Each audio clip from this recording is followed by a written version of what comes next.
요한복음 1장 1절의 시작은 창세기 1장 1절의 시작과 이제 동일한 느낌을 가지게 합니다. 창세기 1장 1절에는 태초에 하나님이 천지를 창조하시니라 그렇게 시작을 해주고, 요한복음 1장 1절에는 태초에 말씀이 계시니라 이렇게 이제 시작을 합니다. 그러니까 이 두 구절을 하나로 연결해서 보면은 놀라운 것이 하나가 연출이 되는데, 창세기에는 하나님이 나타나시고 요한복음에는 예수님이 나타나시게 됩니다.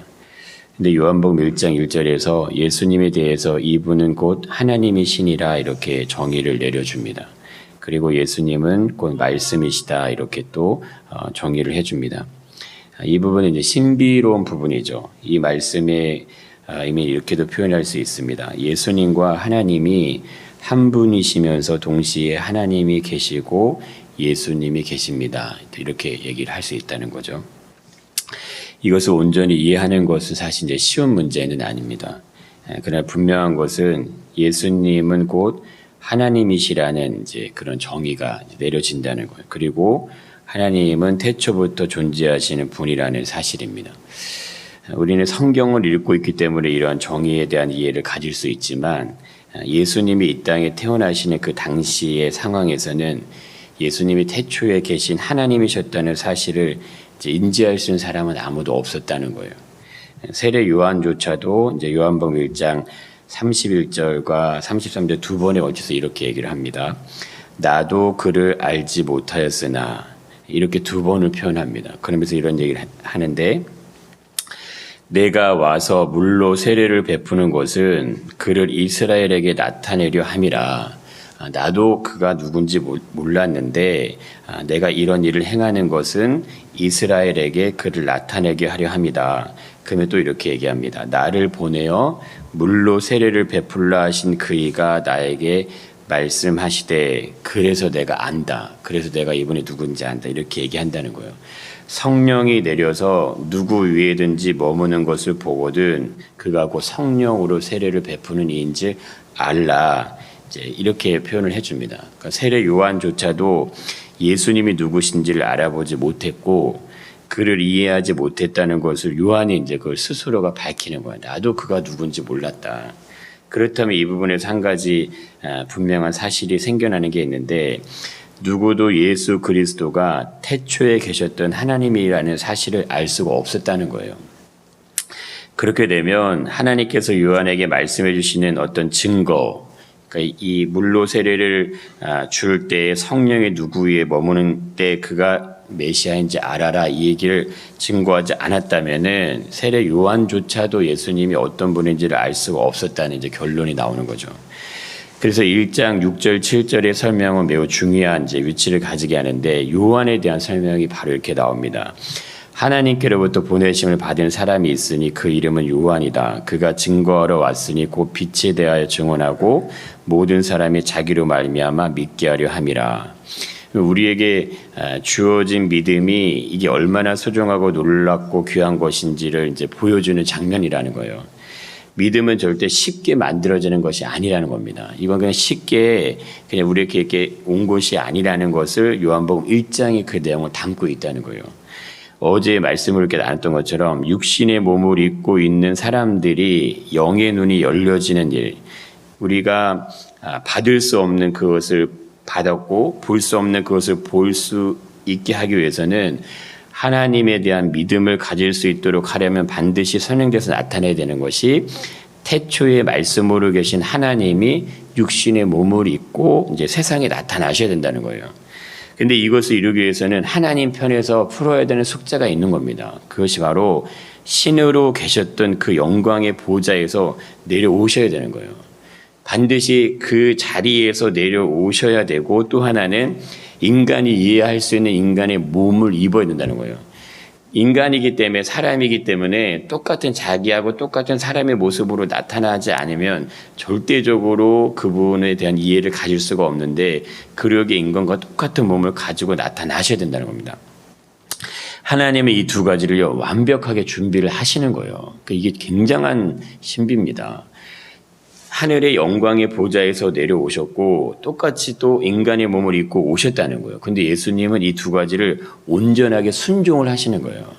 하나님이 이걸 완벽하게 만드셨고 예수님이 그에 대한 온전한 순종을 이루셨기 때문에 나타난다. 그래서 빌립보서에서 이 부분을 그는 근본 하나님의 본체시나 하나님과 동등됨을 취할 것을 여기지 아니하시고 오히려 자기를 비워 종의 형체를 가지사 사람들과 같이 되셨다. 이렇게 선포를 하는 겁니다.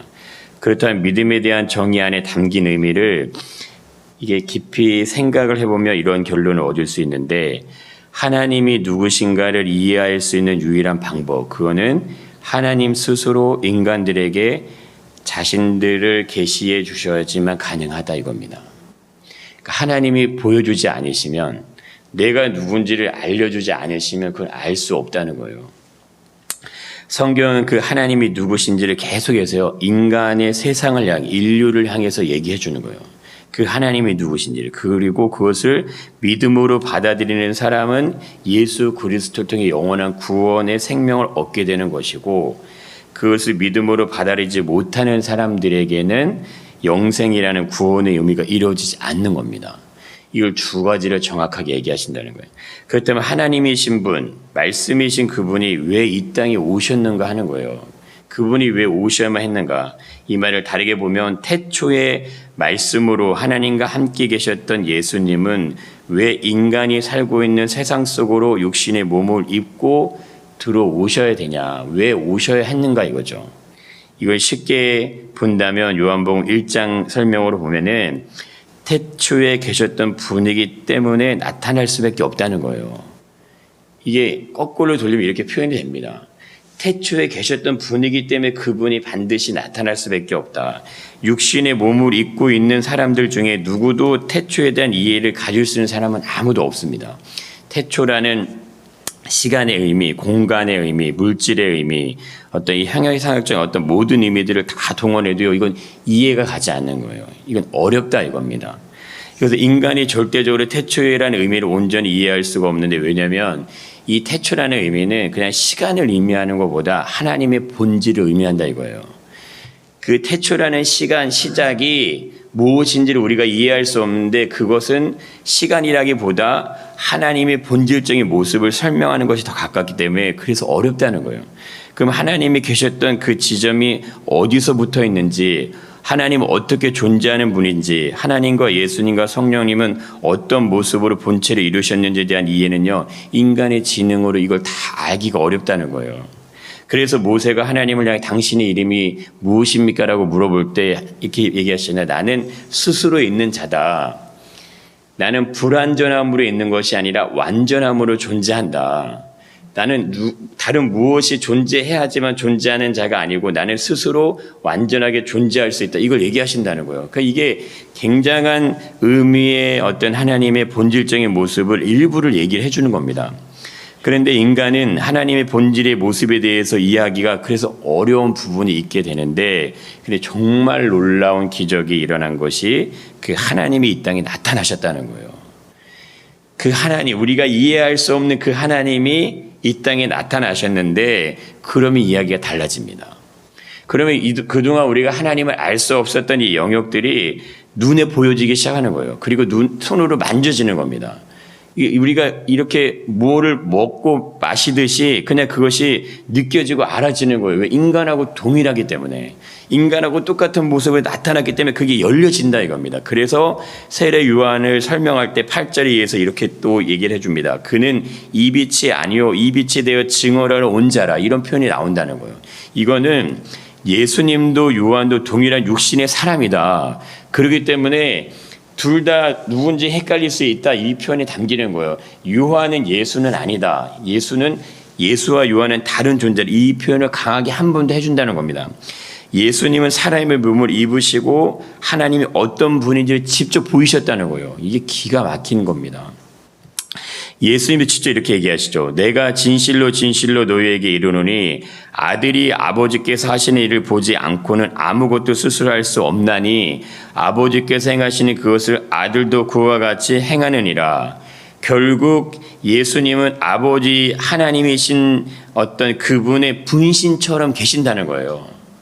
내가 이 자리에 있는 거는 아버지가 나에게 분부하신 아버지가 원하는, 아버지가 이루기를 원하는 그 모든 것을 이루기 위해서 내가 있다. 그 얘기는 내가 아버지하고 나는 분신으로 이 자리에 와 있다. 이런 의미라는 거예요. 아버지의 일을 온전하게 이행하고 계시다는 걸 알려준다는 겁니다. 그럼 이 부분은 요한복음 14장 제자 빌립이 예수님께 이런 질문하잖아요.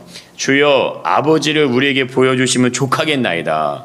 그때 예수님이 이렇게 얘기합니다. 빌립아, 내가 이렇게 오래 너희와 함께 있었는데 내가 나를 알지 못하느냐? 나를 본 자는 아버지를 보았거늘 어찌하여 아버지를 보이라 하느냐? 이 말은 결국 예수님을 보면 하나님을 알 수 있고 예수님이 곧 하나님이시다, 이런 얘기를 한다는 거예요. 이 표현을 예수님이 직접 해주신다는 겁니다. 태초에 계셨던 그분이 이 땅에 오셔서 그 얘기를 자기가 스스로 하신다는 거예요. 그러니 이게 얼마나 놀랍냐 이겁니다. 그럼 이렇게 볼 수 있다는 거예요. 신앙은 구체적이고 정말 선명하고 명확하다는 거예요. 왜냐하면 예수가 우리 눈에 보이잖아요.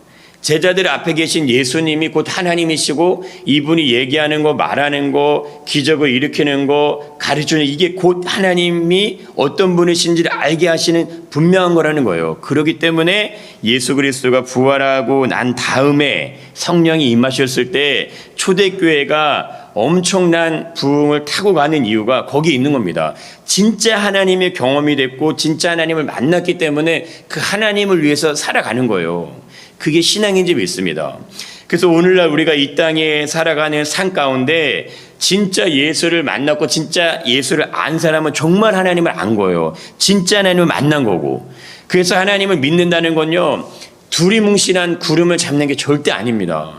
성경을 통해서 예수의 말씀을 볼 때마다 그 말씀을 통해서 나타나는 하나님이 구약을 통해서 신약을 통해 나타났던 그 하나님이 동일하게 우리에게 증거해 주시는 거예요. 신기한 거는 구약에는 하나님이 모든 부분에 다 등장하시는데 신약에 오면 아버지로 등장을 하는 거예요.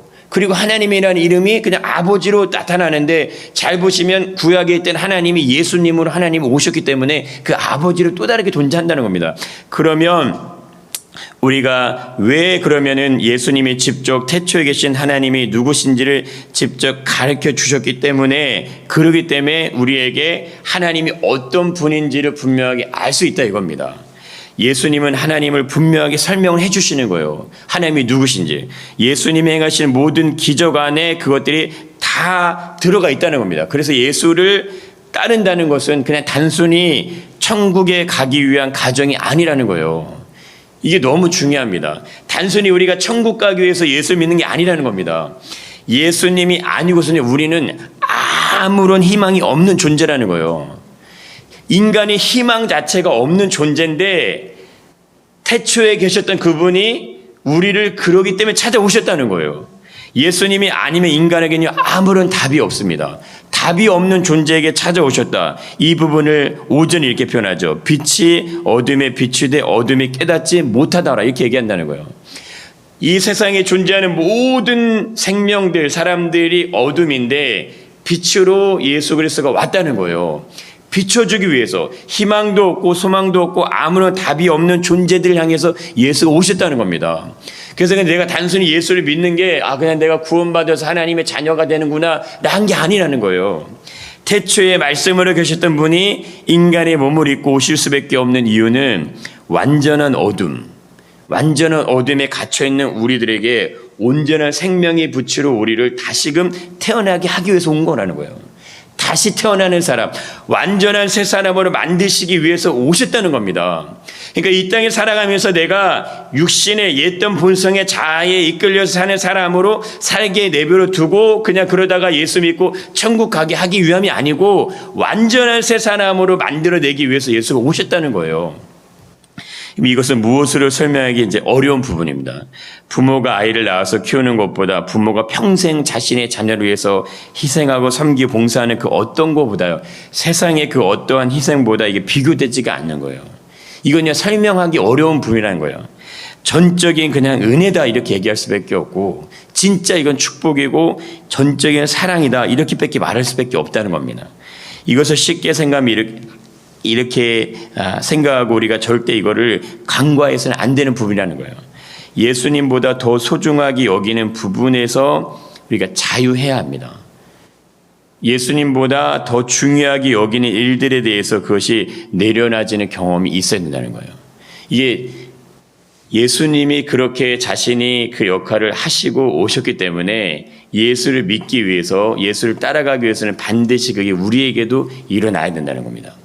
하늘의 보좌를 버리셨고 육신의 몸까지 입고 오셨기 때문에 우리도 동일하게 예수를 온전히 따라가기 위해서는 우리에게 이것이 반드시 나타나야 된다는 겁니다. 우리가 붙잡고 있고 가지고 있는 것을 내려놓을 수 있어야 되고, 정말 소중하게 생각하는 그것도 내려놓을 수 있어야, 그래야 예수를 따라가진다는 거예요. 예수님은 하늘의 보좌의 영광을 버리시고 모든 걸 버리고 오셨다는 거예요. 인간은 할 수 없는 대가지불을 하면서까지 인류를 향한 어떤 사랑을 주셨어요. 여기에 우리의 죄에 대한 형벌까지를 감당을 해주십니다. 예수님을 따르기 위해 필요한 건요, 그냥 우리가 가지고 있는 어떤 인생의 여러 가지 사연들, 사건들, 감정들, 이게 아닌 거예요. 내가 따라가는 겁니다. 내가 가야 되는 거예요. 내가. 나를 힘들게 하는 외적인 모습들을 가지고 가는 거 아니라는 거예요.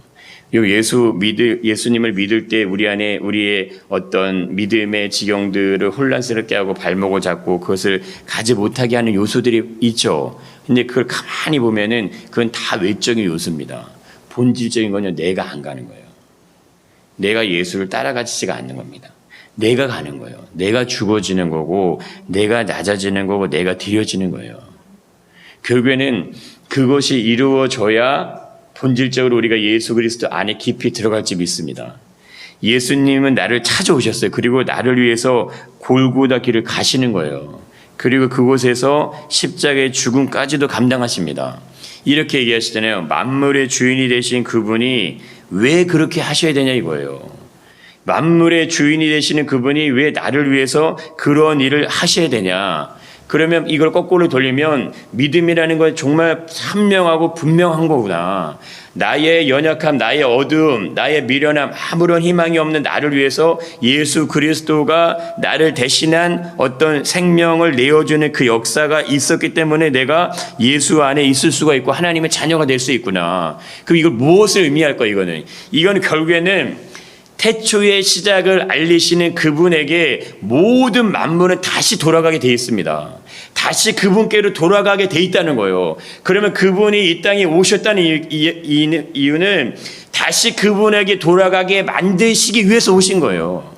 예수 안에 있는 사람, 정말 예수를 따르는 사람들을 다시금 아버지의 품으로 데리고 들어가게 하시기 위해서 예수님이 그 일을 감당하심이 있습니다. 그 진짜 구원의 역사, 거듭남의 역사, 회개함의 역사는 하나님의 품으로 다시 돌아가게 하는 거예요. 다시 하나님이 계신 그 영광으로 다시 그분의 품으로 돌아가게 만들어주는 게 바로 예수가 이 땅에 오신 이유와 목적인 믿습니다. 그래서 이게 단순한 게 아닙니다. 예수님도 아버지 품에 계셨다가 이 땅에 나셨는데, 이 땅에 나셔서 죽음으로 다시금 이 땅에 모든 걸 다 희생하시고 다시 아버지 품으로 가셨어요. 그 다시 오신다고 약속하신 그 약속은 내가 이 땅에 와서 피 흘려 죽은 그 생명의 대가를 지불한 그 영혼들을 다시금 아버지 품으로 데려가게 하기 위해서 오신다는 겁니다. 그러면요, 눈에 보이는 모든 것들은 다 끝이 되는 거예요. 만물의 주인이 이 땅에 다시 한번 오시면요, 그럼 끝이 오는 거예요. 그러면은 새 하늘과 새 땅이 열릴지 믿습니다. 그래서 믿음의 경주는 육신을 안고 있는 우리의 인간이 어떤 눈과 지성과 이성과 이거 모든 걸 다해서 전심을 다해서 영의 일을 추구해야지만 알아질 수 있는 거예요. 그리고 그것이 우리 것이 될 수 있습니다. 이것과 육신의 것이 두 개가 존재할 때 이 두 가지 존재하는 곳에서 육신이 우리의 몸을 지배하고 우리의 몸의 모든 것들을 이끌어갈 수 있도록 하게 되면 이 하나님의 영적인 모든 지경들은 닫히게 됩니다. 열려지지가 않아요. 그럼 열려지게 하기 위해서, 이것을 풀어내지기 위해서 빛으로 오신 예수 그리스도를 따라가게 될지 믿습니다. 전심으로 가셔야 돼요. 진짜 마음을 담고 모든 걸 동원해서 가셔야지만 그게 열릴지 믿습니다. 그래야 돌파가 일어납니다. 돌파가 일어나야 돼요. 그래야 믿음이 정말 더 선명하게 보여지고 구체적으로 보여지고 그 믿음의 열매들이 맺혀질지 믿습니다. 하나님, 우리 안에 이러한 믿음의 역사가 일어나게 하여 주시옵소서. 예수님의 이름으로 기도드리옵나이다. 아멘.